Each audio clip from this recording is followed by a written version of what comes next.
Tenga un buen día, profesora Felicita Velázquez. Mi nombre es Kevin Foster Juárez Córdoba y con mis compañeros vamos a exponer la primera actividad colaborativa de matemática básica.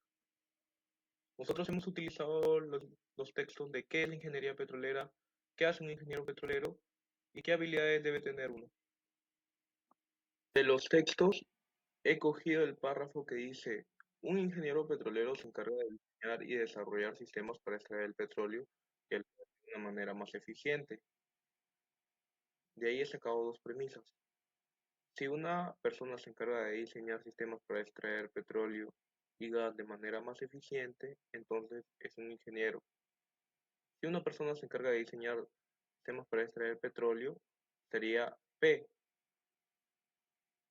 Entonces es un ingeniero petrolero, sería Q. Ahí sacamos la premisa que sería P, entonces Q. Premisa 2. Se encarga de diseñar sistemas, ANDA se encarga de diseñar sistemas para extraer petróleo y gas de manera más eficiente, que sería P.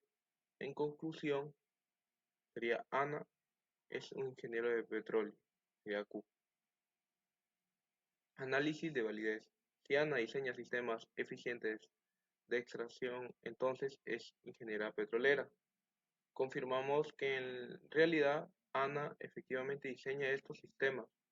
Por lo tanto, la lógica nos obliga a concluir, sin duda alguna, que Ana es ingeniera petrolera. Como la estructura se cumple a la perfección, confirmamos que nuestro argumento es totalmente válido. El ejemplo que acabo de exponer es una clara referencia del modus ponens. El modus ponens es como una causa y efecto, así como en la primera premisa que nos decía de que si una persona se encarga de diseñar sistemas es un ingeniero petrolero, y en la segunda premisa nos dice que Ana diseña estos sistemas. En conclusión, sería que Ana es la ingeniera petrolera.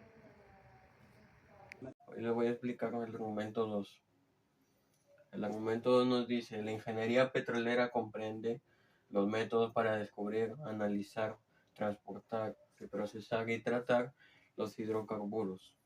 La premisa 1 nos dice: todo método para tratar hidrocarburos en sus diversos estados forma parte de la ingeniería petrolera.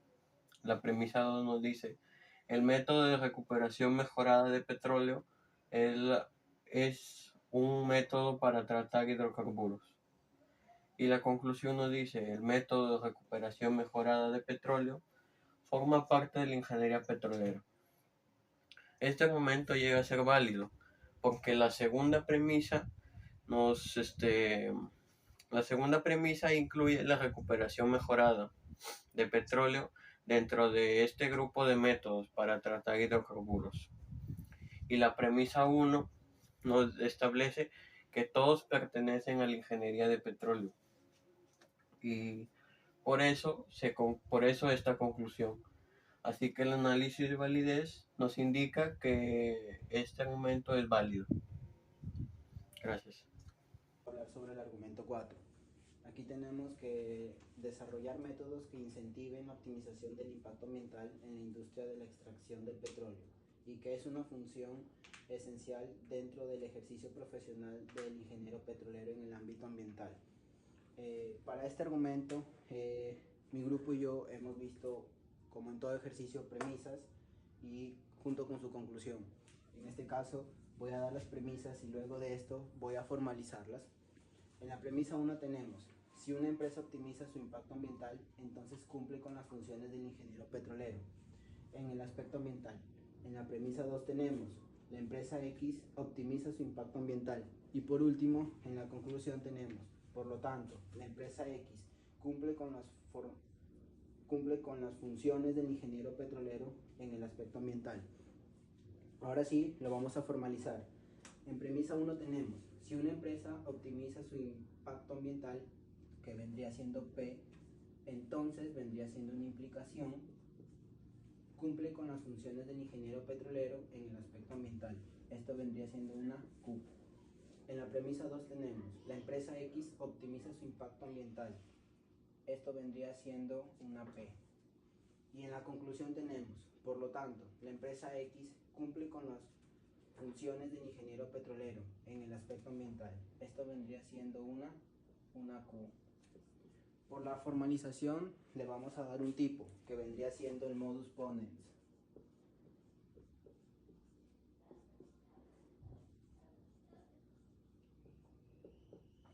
El modus ponens. Ahora sí, voy a justificar por qué esto vendría siendo un modus ponens. Y tenemos dos razones por las cuales lo justificaré. Primeramente, por la implicación directa que tiene. ¿Dónde encontramos la implicación directa? En la premisa 1, por el entonces. Y por último, tenemos la afirmación en el antecedente. ¿Y dónde encontramos esto? En la premisa 2, donde dice la empresa X. En este video voy a realizar una formalización y el análisis de validez del argumento número 5, el cual está ambientado en el contexto de la optimización y la ingeniería petrolera. Veremos paso a paso cómo se compone y por qué su estructura es lógicamente inválida. En estas premisas es si un ingeniero petrolero identifica las soluciones para disminuir costos de producción, entonces mejora la rentabilidad del yacimiento. Y la segunda premisa es Pedro no identifica soluciones para disminuir costos de producción. Por lo tanto, Pedro no mejora la rentabilidad del yacimiento.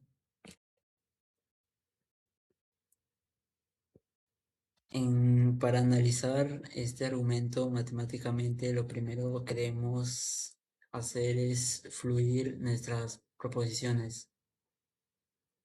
Asignar la variable P para el antecedente. Un ingeniero petrolero identifica soluciones para disminuir costos de producción y la variable Q para la consecuente mejora la rentabilidad del yacimiento. A traducir al lenguaje formal, la premisa número 1 es un condicional, es decir, si P, entonces Q. La premisa número 2 nos dice que Pedro no cumple con esto, por lo que negamos la P. Y la conclusión afirma que en consecuencia no Q. Estructuralmente el argumento nos queda expresado de esta manera: P condicional Q, negación de P, por lo tanto negación de Q. Ahora bien, al realizar el análisis de validez, determinamos que este argumento no es válido. Estamos ante una falacia formal muy conocida en la lógica de predicados, llamada falacia de negación de antecedentes. El error lógico radica en asumir que la única forma de alcanzar el consecuente es que en este caso es para mejorar la rentabilidad, es cumpliendo estrictamente el antecedente, y en realidad en la ingeniería esto no funciona así. El hecho de que Pedro no haya identificado soluciones para producir los costos que obligatoriamente es la rentabilidad no ayuda a mejorar por otras vías, sino niega la causa, que no extingue la posibilidad de que el efecto ocurra por otros factores. Por ejemplo, Pedro podría mejorar la rentabilidad del yacimiento implementando un mejor plan de mantenimiento preventivo para evitar paradas innecesarias en los pozos, reduciendo el índice de fallas mecánicas en las bombas de extracción, o incluso optimizando los procesos de recuperación secundaria. Como vemos, existen múltiples variables que pueden aumentar la rentabilidad de un proyecto petrolero sin la necesidad de tocar directamente los costos de producción. En conclusión, para que un argumento sea considerado lógicamente válido, la forma de las premisas debe garantizar de forma absoluta e inédita la verdad de la conclusión, como hemos demostrado de que Pedro tiene otras variables para mejorar la rentabilidad del argumento y queda calificado como una falacia. Para terminar, quiero agregar esta frase: la lógica formal es el pilar de la toma de decisiones óptimas en ingeniería. Muchas gracias por haberme escuchado y a mis demás compañeros.